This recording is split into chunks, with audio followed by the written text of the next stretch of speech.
أما بعد فأعوذ بالله من الشيطان الرجيم بسم الله الرحمن الرحيم قد سمع الله قول التي تجادلك في زوجها وتشتكي إلى الله والله يسمع تحاوركما إن الله سميع بصير صدق الله العظيم إن الله وملائكته يصلون على النبي یا ایھا الذین آمنوا صلوا علیہ وسلموا تسلیما اللہم صل علی سیدنا و مولانا محمد وعلی آل سیدنا و مولانا محمد وبارک وسلم الصلاۃ والسلام علیک یا سیدی یا رسول اللہ الصلاۃ والسلام علیک یا سیدی یا حبیب اللہ وعلی آلک واصحابک یا سیدی یا رحمۃ للعالمین مولاي صل وسلم دائما ابدا على حبيبك خير الخلق كلهم هو الحبيب الذي ترجى شفاعته لكل هول من الاهوال مقتحم جاءت لدعوته الاشجار ساجدة تمشي اليه على ساق بلا قدم اللہ رب العزت کی بے شمار حمد و ثنا اور حضور تاجدار مدینہ و کائنات سید دو عالم نور مجسم شفیع معظم حضور احمد مجتبی حضرت محمد مصطفیٰ صلی اللہ علیہ وآلہ وسلم کی بارگاہ میں ہدیہ عقیدت عرض کرنے کے بعد السلام علیکم ورحمۃ اللہ۔ 28واں پارہ سورۃ المجادلہ کی پہلی آیت آپ کے سامنے تلاوت کرنے کے شرف حاصل ہوا۔ الحمدللہ آج کی ہماری گفتگو کا جو موضوع ہے تقریباً بہت ہی انفرادیت کا موضوع ہے۔ اس طرح کے موضوع میرا نہیں خیال کہ عام محافل میں بیان کیے جاتے ہوں۔ بہرحال میں نے ضروری سمجھا کہ کبھی اس مسئلے پر بھی وضاحت کی جائے کہ اللہ رب العزت نے ہمارے گھر بسانے کے لحاظ سے، کیونکہ معاشرہ ہے، معاشرہ پھر گھر سے بنتا ہے، خاندان اور افراد سے، تو افراد اور خاندان کس طرح ہمیشہ امن کی زندگی گزار سکتے ہیں، یہ زندگی گزارنے کے لیے ہمیں قرآن کی تعلیمات سمجھنا ضروری ہے۔ تو اس آیت کے اندر، بلکہ اس پہلی 3-4 آیتیں ایسی ہیں جس میں اللہ رب العزت نے ایک بہت ہی اہم مسئلہ بیان کیا، اور پھر اسی انداز کا ایک اور ہے کہ جس میں اللہ رب العزت کی بارگاہ میں اس کے بندوں نے التجائیں کی، دعائیں کی اور اپنا مسئلہ حل کروانے کی التجائیں کی، تو اللہ رب العزت نے ان کے مسئلے کی وضاحت کے لیے قرآن نازل فرما دیا۔ اسی طرح کا ایک مسئلہ ہمیں ملتا ہے سورہ توبہ کی جو آیت نازل ہوئی، یحلفون باللہ ما قالوا ولقد قالوا کلمۃ الکفر وکفروا بعد اسلامہم۔ میں اس کی وضاحت کی طرف نہیں جاتا، مختصر یہ ہے کہ کچھ منافقین نے سرکار صلی اللہ علیہ وآلہ وسلم کے متعلق نازیبہ جملے کہے، غلط باتیں کی۔ جب ان کی ان باتوں کی چھوٹے چھوٹے بچوں نے جا کر سرکار کو اطلاع دی تو وہ قسمیں کھانے لگ گئے کہ ہم نے تو یہ بات کی ہی نہیں ہے، قرآن کی قسمیں اٹھانے لگ گئے، اللہ رسول کی قسمیں اٹھانے لگ گئے کہ ہم نے ایسا نہیں کیا۔ تو سرکار نے ان کی قسموں کو دیکھ کر بچوں کی باتوں کو رد جب کیا تو اللہ رب العزت نے قرآن نازل فرما دیا، اے میرے محبوب، یہ جو لوگ قسمیں کھا رہے ہیں یہ جھوٹے ہیں، وہ چھوٹے چھوٹے بچے جو تمہاری بارگاہ میں حاضر ہوئے ہیں، میں خدا گواہی دیتا ہوں وہ بچے سچے ہیں۔ تو اس آیت کے موقع پر بھی اللہ رب العزت نے اپنے محبوب صلی اللہ علیہ وآلہ وسلم کے غلاموں کی تائید کے لیے قرآن نازل فرمایا۔ اور یہ جو آپ کے سامنے میں نے آیت پڑھی، اس میں ایک مسئلہ ہے، آپ سے پہلے عرض یہ ہے کہ آپ توجہ کریں، میری طرف مکمل توجہ کریں گے تو آپ کو مسئلہ سمجھ آئے گا، اور مسئلہ بڑا اہم ہے۔ اس کے پیچھے ایک پس منظر ہے کہ جب یہ آیت نازل ہوئی اس کا شان نزول کیا ہے۔ تو صحابی رسول حضرت سیدنا عبادہ بن صامت رضی اللہ عنہ، ان کے بھائی ہیں جن کا نام ہے حضرت اوس بن صامت، ان کی شادی ہوئی حضرت خولہ بنت ثعلبہ رضی اللہ عنہا سے۔ جب شادی ہو گئی، شادی ہونے کے بعد ایک عرصہ گزر گیا ان کی زندگی کو، پھر ایک موڑ ایسا آیا جب حضرت اوس بن صامت بوڑھے ہو گئے۔ جب بندہ بوڑھا ہوتا ہے تو مزاج میں چڑچڑا پن آ جاتا ہے، بات بات پہ غصہ ہو جانا، بات بات پہ اکھڑ پڑنا، تو یہ انسان کی عادت بن جاتی ہے، فطرت میں آ جاتا ہے۔ تو حضرت اوس بن صامت کے ساتھ بھی کچھ ایسا ہی معاملہ ہوا۔ جب وہ بوڑھے ہوئے تو ان کو بھی جلدی غصہ آ جاتا تھا، بات بات پر اپنی بیوی سے الجھ پڑتے تھے۔ اب ایک دن ایسا ہوا کہ جب بیوی اور میاں میں، شوہر اور بیوی میں تلخ کلامی ہوئی، تو حضرت اوس بن صامت نے بیوی کو کہا انت علیہ کظہر امی، اے میری بیوی تو میرے لیے ایسے ہے جس طرح میری ماں کی پشت ہو، جس طرح میری ماں کی پیٹھ ہو۔ یعنی اپنی بیوی کو تشبیہ دے دی اپنی والدہ کے ساتھ، اور اپنے والدہ کے اس حصے کے ساتھ جس پر نظر کرنا بھی اولاد کے لیے جائز نہیں ہے۔ تو اس کو کہتے ہیں مسئلہ زہار، یعنی انہوں نے زہار کر دیا۔ یہ تو والدہ ہے، لیکن والدہ کے علاوہ وہ رشتے جو مرد کے لیے حرام ہیں، اگر بندہ اپنی بیوی کو اپنے حرام رشتوں کے کسی ایسے عضو سے تشبیہ دے جس پر نظر کرنا جائز نہیں ہے، وہ بیوی عارضی طور پر حرام ہو جاتی ہے، لیکن کیا ہے، اس کو مسئلہ زہار کہتے ہیں، زہار ثابت ہو جاتا ہے۔ اب حضرت اوس بن صامت نے بھی بیوی کو یہ کہہ دیا۔ جب یہ کہہ دیا تو کہنے کے بعد پچھتانے لگے کہ میں نے کیا کر دیا، میرے منہ سے کیسا جملہ نکل گیا۔ تو اس کے بعد پھر جب انہوں نے اپنی بیوی کو بلایا، اے خولہ میرے قریب آؤ، تو حضرت خولہ نے انکار کر دیا، کہا میں اس وقت تک تمہارے قریب نہیں ہوں گی جب تک اللہ اور اس کے رسول سے اس مسئلے کی وضاحت نہیں کروا دوں گی۔ پہلے رب رسول سے مسئلے کی وضاحت کراؤں گی، مسئلہ پوچھوں گی کہ اب ہم اکٹھے رہ سکتے ہیں یا نہیں رہ سکتے، اس کے بعد تمہارے قریب آؤں گی، رب رسول سے وضاحت سے پہلے میں تمہارے قریب نہیں آ سکتی۔ تو حضرت خولہ بنت ثعلبہ اٹھی اور حضور کی بارگاہ میں حاضر ہو گئی، جا کر عرض کی یا رسول اللہ، جب اوس نے میرے ساتھ شادی کی تھی میں جوان تھی، جب اوس نے میرے ساتھ شادی کی تھی میرا حسن عروج پر تھا، میرے پاس مال تھا، لیکن اب میری عمر کا وہ حصہ آ گیا کہ میری جوانی بھی رخصت ہو گئی، میرا حسن بھی رخصت ہو گیا، اور میرا مال و متاع بھی رخصت ہو گیا۔ اب اس موڑ پر انہوں نے مجھے کہا ہے انت علیہ کظہر امی، کہ تم میرے لیے ایسے ہو جس طرح میری ماں کی پیٹھ ہوتی ہے۔ یا رسول اللہ، اب ہمارے لیے اکٹھے رہنے کی کوئی گنجائش باقی ہے؟ اب ہم اکٹھے رہ سکتے ہیں؟ تو سرکار نے فرمایا اس بارے میں قرآن نازل نہیں ہوا، قرآن خاموش ہے، کوئی جواب سرکار نے نہ دیا۔ تو حضرت خولہ نے پھر عرض کی یا رسول اللہ، ہمارا گھر اجڑ جائے گا، ہمارا بستہ گھر ویران ہو جائے گا، ہمارے بچے جو ہیں وہ ضائع ہو جائیں گے، یا رسول اللہ ہمارے لیے کوئی گنجائش کریں۔ تو سرکار نے فرمایا اس بارے میں کوئی قرآن نازل نہیں ہوا۔ حضرت خولہ نے پھر عرض کی، 3 مرتبہ عرض کرنے کے بعد جب سرکار کی طرف سے جواب یہی ملا کہ ابھی تک قرآن نازل نہیں ہوا، تو اللہ نے قرآن نازل فرما دیا اور فرمایا قد سمع اللہ قول التی تجادلک فی زوجہا۔ اللہ نے فرمایا اے محبوب، وہ عورت جو آپ سے بحث اور تکرار کر رہی ہے اپنے خامند کے بارے میں، تو اللہ نے اس کی بات کو سن لیا ہے، اللہ نے اس کی بات کو سن لیا ہے۔ واللہ یسمع وتشتکی الی اللہ، اور وہ عورت اپنے خامند کے متعلق رب کی بارگاہ میں شکایت کر رہی تھی، رب کی بارگاہ میں شکوہ کر رہی تھی، اے مولا اب ہمارے اس مسئلے کی حل کے لیے تو مدد فرما، اے اللہ تو رہنمائی فرما، ہماری مہربانی فرما۔ واللہ یسمع تحاورکما، تو اللہ نے فرمایا کہ اللہ نے تمہارے اس مکالمے کو سن لیا۔ ان اللہ سمیع بصیر، بے شک اللہ خوب سننے والا ہے، خوب جاننے والا ہے۔ اب دوسری جو آیت شروع ہو رہی ہے، زمانہ جاہلیت میں کیا ہوتا تھا، اسلام آنے سے پہلے ان کا یہ عقیدہ اور یہ ذہن بنا ہوا تھا کہ جو بندہ اپنی بیوی سے زہار کرے وہ بیوی کا نکاح ٹوٹ جاتا ہے اور ہمیشہ ہمیشہ کے لیے حرام ہو جاتی ہے، پھر وہ جمع نہیں ہو سکتے۔ تو اللہ نے فرمایا اچھا اب سوال یہ ہے کہ جو بندہ اپنی بیوی سے زہار کرتا ہے، اپنی بیوی کو ماں سے تشبیہ دیتا ہے، آیا کہ وہ اس کی ماں بن گئی؟ کیا اس کے اس جملے کہنے سے ماں بن گئی؟ تو اللہ نے فرمایا الذین یظاہرون منکم من نسائہم ما ہن امہاتہم ان امہاتہم الا اللائی ولدنہم، کہ جن لوگوں نے اپنی بیویوں سے زہار کیا وہ بیویاں ان کی ماں نہیں بن گئی، کیونکہ ماں تو صرف وہ ہے جس نے تمہیں جنم دیا ہے، جس نے تمہیں جایا ہے، جس کے بطن سے تمہاری پیدائش ہوئی ہے وہ ماں ہے۔ اور رہی یہ بات کہ انہوں نے اپنی بیوی کو ماں سے تشبیہ دی، اللہ نے فرمایا وَإِنَّهُمْ لَا يَقُولُونَ مُنْكَرًا مِنَ الْقَوْلِ وَزُورًا، یہ جو لوگوں نے اپنی بیوی کو یہ بات کی، یقیناً یہ بات بہت بری بات ہے، اور یہ جھوٹ ہے۔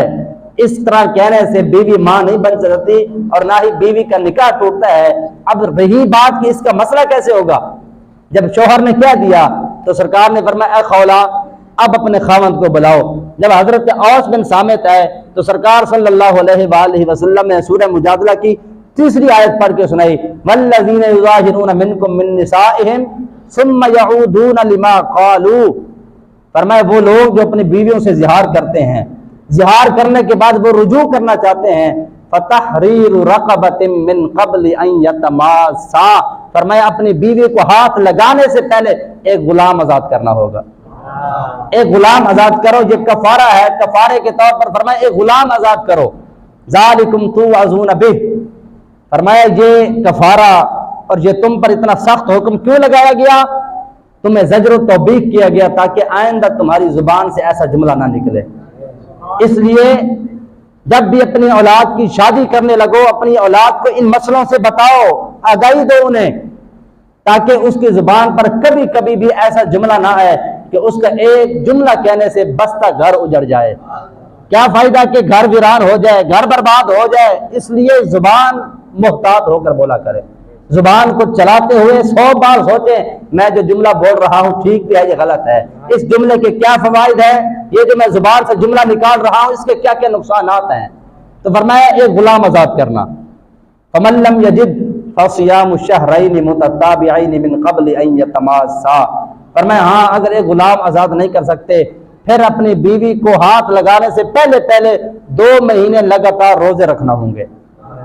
حضرت اوس بن صامت نے عرض کی یا رسول اللہ میں دن میں 3 بار کھانا نہ کھاؤں تو مجھے تو نظر کچھ نہیں آتا، میری تو بینائی ختم ہونے لگ جاتی ہے، میں کیسے 2 مہینے کے روزے رکھوں؟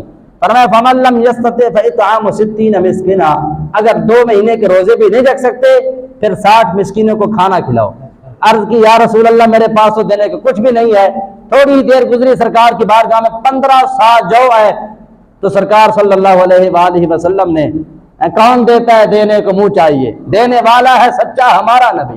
سرکار نے وہ سا دیے، یہ لو میرے غلام ان کو تقسیم کر دو، مسکینوں اور یتیموں کو کھلا دو، تمہارا کفارہ ادا ہو جائے گا اور یہ تمہاری بیوی تمہارے لیے پہلے کتنا ہو جائے گی جس طرح تم پہلے آباد تھے اب بھی جا کر آباد ہو جاؤ۔ تو اس کو کہتے ہیں مسئلہ زہار، مسئلہ زہار، مسئلہ زہار اور پھر اس کا کفارہ، یہ ساری وضاحت۔ اچھا تو حضرت خولہ رضی اللہ عنہ کو اس کے بعد کیا مقام ملا؟ صحابہ کرام ہمیشہ قدر کی نگاہ سے دیکھتے تھے، ہمیشہ احترام اور عزت کے ساتھ دیکھتے تھے کہ یہ حضرت خولہ تو وہ عورت ہے جن کی باتیں خدا خود سنتا ہے، جن کی باتوں کے جواب خدا دیتا ہے۔ ایک مرتبہ جناب سیدنا فاروق اعظم رضی اللہ عنہ اپنے احباب کے ساتھ وزیروں مشیروں کے ساتھ کہیں جا رہے تھے تو راستے میں حضرت خولہ مل گئی۔ حضرت خولہ نے انہیں روکا، روکنے کے بعد فرمایا عمر یاد کرو ایک وقت تھا تمہیں عمیر کہا جاتا تھا، پھر تمہیں عمر کہا جانے لگا اور اب تمہیں امیر المومنین کہا جاتا ہے، ہمیشہ خدا سے ڈرتے رہا کرو، ہمیشہ خدا سے ڈرتے رہا کرو، اور نصیحت شروع کر دی۔ حضرت خولہ جب تک نصیحت فرماتی رہی حضرت عمر سر جھکائے ان کی نصیحتوں کو غور سے سنتے رہے۔ جب کافی دیر گزر گئی احباب نے عرض کی جناب خیر تو ہے، ایک بڑھیا عورت کی خاطر آپ نے اتنی دیر روک دی، قافلہ روک دیا، سارا کچھ بند کر دیا کام ایک بڑھیا کی خاطر۔ آپ نے فرمایا جانتے ہیں یہ بڑھیا کون ہے؟ اگر یہ صبح سے شام تک مجھے روکے رکھے صرف نماز کے ٹائم میں ان سے اجازت لوں گا، باقی سارا ٹائم ان کی باتیں سنتا رہوں گا۔ اور پھر پوچھا کہ جانتے ہو بڑھی کون ہے؟ عرض کی جناب ہم تو نہیں جانتے۔ فرمایا یہ سالبہ بن یہ حضرت خولہ بنت سالبہ ہیں، یہ تو وہ عورت ہے جن کی باتیں خدا سنتا ہے، عمر کیوں نہیں سن سکتا؟ جب خدا ان کی باتیں سنتا ہے تو عمر کیوں نہیں سنتا؟ تو یہ تھی حضرت خولہ جن کی باتیں خدا نے سنی اور پھر ان کو جواب عطا کیا۔ اس کو کہتے ہیں مسئلہ زہار، جو تقریباً ہم میں سے ہر بندے کو سمجھنا چاہیے، میرے خیال میں سمجھنا چاہیے، اس کو یاد رکھنا چاہیے۔ ایسے احکام جو ہماری زندگی کے ساتھ متعلق ہیں ان کو یاد رکھنا، ان کو سمجھنا ہر مسلمان پر فرض عین ہے، ہر مسلمان پر فرض عین ہے۔ دورہ حدیث مکمل کرنا فرض عین نہیں ہے، لیکن یہ مسئلے سمجھنا، ان احکام کو سمجھنا اور ان کو یاد رکھنا ہم میں سے ہر بندے پر فرض ہے، لیکن ہماری اس کی طرف توجہ ہی نہیں ہے۔ اچھا اب اگلی بات چلتے ہیں، حضرت سیدنا زید بن ارقم رضی اللہ تعالی عنہ، ان کے بارے میں جب غزوہ بن المصطلق ہوا، غزوہ بن المصطلق کے موقع پر حضرت زید بن ارقم رضی اللہ عنہ بیان کرنے والے ہیں، اور حضرت جہجہ سیدنا فاروق اعظم کے غلام وہ اور ایک دوسرے انصاری، ان کے درمیان پانی کے مطلب مسئلے پر نہ بات چل گئی، ایک دوسرے سے لڑنا شروع کر دیا، بات اونچی ہو گئی۔ جب یہ بات ہوئی تو حضرت جہجہ نے اس صحابی کو تھپڑ لگا دیا۔ جب تھپڑ لگایا تو عبداللہ بن ابی رئیس المنافقین اس نے میٹنگ کی، میٹنگ کرنے کے بعد لوگوں کو کہا کہ یہ جو لوگ جب ہجرت کر کے ہمارے پاس آئے تھے ہم نے انہیں کھانا دیا، ان کے پاس رہنے کو نہیں تھا، ہم نے ان کو رہائش کے لیے گھر دیے، اب وقت یہ آ گیا کہ یہ ہم پر لڑنے لگ گئے، یہ ہمیں مارنا شروع کر دیا۔ پھر اس نے کہا ہم الذین یقولون لا تنفقوا علی من عند رسول اللہ۔ پھر اس نے ایک طریقہ بتایا۔ عبداللہ بن ابی رئیس المنافقین نے کیا کہا؟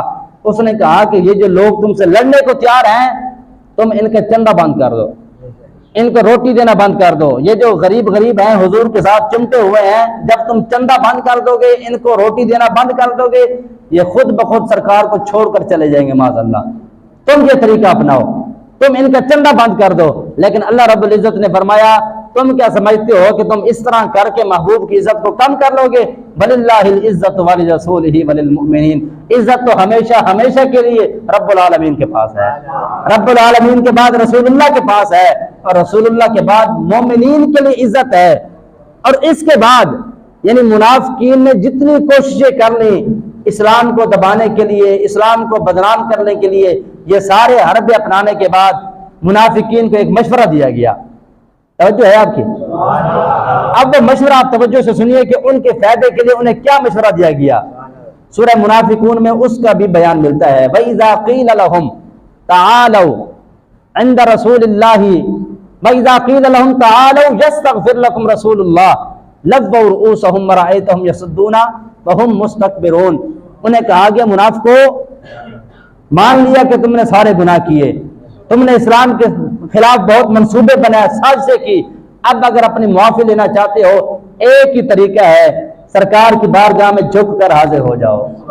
جب سرکار کی بارگاہ میں حاضر ہو جاؤ گے یستغفر لکم رسول اللہ، رسول اللہ تمہارے لیے دعا فرما دیں گے، ان کی دعا فرمانا ہوگی، اللہ رب العزت تمہارے گناہوں کو معاف فرما دے گا۔ لیکن اس کے بعد کیا ہوا؟ لووا رؤوسہم وَرَأَيْتَهُمْ يَصُدُّونَ وَهُمْ مُسْتَكْبِرُونَ۔ جب ان کو کہا گیا کہ حضور کے بارگاہ میں حاضر ہو جاؤ، اپنے منہ موڑنے لگ گئے، انہوں نے کہا کہ ہم سے یہ نہیں ہو سکتا کہ ہم جھکتے ہوئے حضور کی بارگاہ میں حاضر ہو جائیں، تکبر کرنے لگ گئے۔ اور حضرت ایک تفسیر میں یہ بھی لکھا، بڑی پیاری بات توجہ کیجیے، عبداللہ بن ابی کو جب کہا گیا کہ حضور کی بارگاہ میں عاجزی کرتے ہوئے حاضر ہو جاؤ، جب رسول اللہ دعا فرما دیں گے تمہارے گناہ ختم ہو جائیں گے، تو وہ کہنے لگا کہ جب تم نے مجھے حکم دیا، تم نے امرتمونی ان اؤمن فآمنت، تم نے مجھے حکم دیا کلمہ پڑھو، میں نے کلمہ پڑھ لیا، وان اعطی فقد اعطیت، تم نے مجھے حکم دیا کہ اپنے مال کی زکوٰۃ ادا کرو، میں نے زکوٰۃ بھی دے دی، فما بقی الا ان اسجد لمحمد صلی اللہ علیہ وآلہ وسلم، اس نے کہا کہ میں نے سارے کام کیے، بس ایک کام رہتا ہے، اگر تم مجھے کہو کہ محمد کو سجدہ کرو، یہ کام مجھ سے نہیں ہو سکتا۔ اب یہاں آپ غور کریں کہ منافقین کے طرز کیا تھا، منافقین کا طریقہ کیا تھا۔ خوشی سے نماز بھی پڑھ لیتے تھے، زکوٰۃ بھی دے لیتے تھے، لیکن جب انہیں کہا جاتا حضور کی بارگاہ میں حاضری دو، کہتے تھے یہ کام ہم سے نہیں ہو سکتا، یہ کام ہم سے نہیں ہو سکتا۔ یہ تھی ان کی نشانی کہ جب بھی سرکار کی بارگاہ میں حاضر ہونے کا موقع آتا کہتے ہم سے یہ کام نہیں ہوتا۔ جبکہ عاشق جو ہوتے ہیں وہ تو حاضر ہو کر عرض کرتے ہیں یا رسول اللہ میرے دل کی تمنا ہے میرا مال بھی آپ کے لیے، میری آنکھیں بھی آپ کے لیے، مال آپ پر خرچ کرتا رہوں، اپنی آنکھوں سے آپ کا دیدار کرتا رہوں، ہمیشہ آپ کا دیدار کرتا رہوں۔ اور جس طرح اعلیٰ حضرت نے فرمایا کہ کعبے کا نام تک نہ لیا، کعبہ ہی کہا، پوچھا تھا ہم سے جس نے کہ نہدت کی در کی ہے۔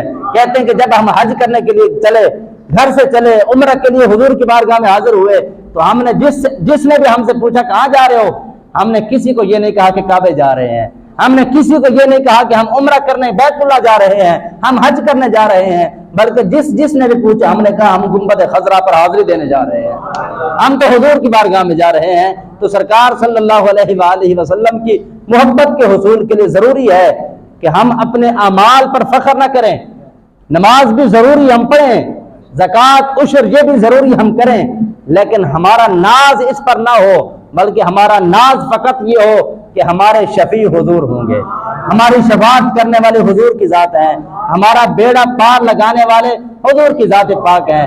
جس طرح سرکار صلی اللہ علیہ وآلہ وسلم ہجرت فرما کے جا رہے تھے تو حضرت ام معبد کے گھر آیا، راستے میں سرکار نے وہاں پڑاؤ کیا، آپ رکے تو اس کے بعد آپ نے فرمایا کچھ کھانے کے لیے چاہیے، انہوں نے جو کچھ تھا عطا کیا، عطا کرنے کے بعد آپ نے دیکھا کہ ایک کونے میں ایک بکری کھڑی ہے۔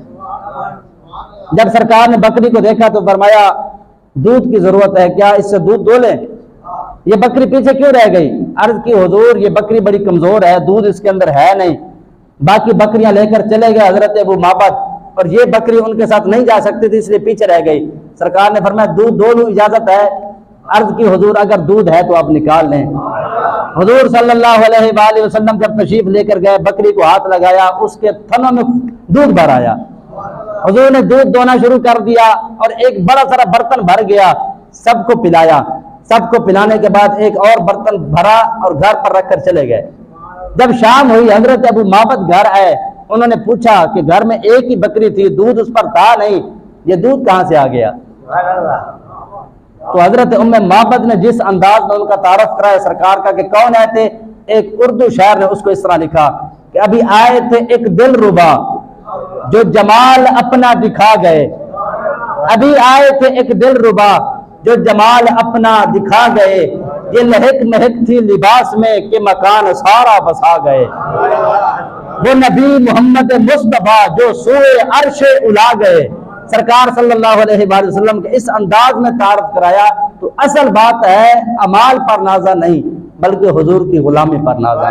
اللہ رب العزت ہم سب کو اپنے احکام بجا لانے کے ساتھ ساتھ ادب مصطفیٰ عطا فرمائے، اور اللہ ہم سب کو قرآن کے احکامات سمجھنے، سمجھانے اور عمل پیرا ہونے کی توفیق عطا فرمائے۔ آمین آمین وآخر دعوانا الحمدللہ رب العالمین۔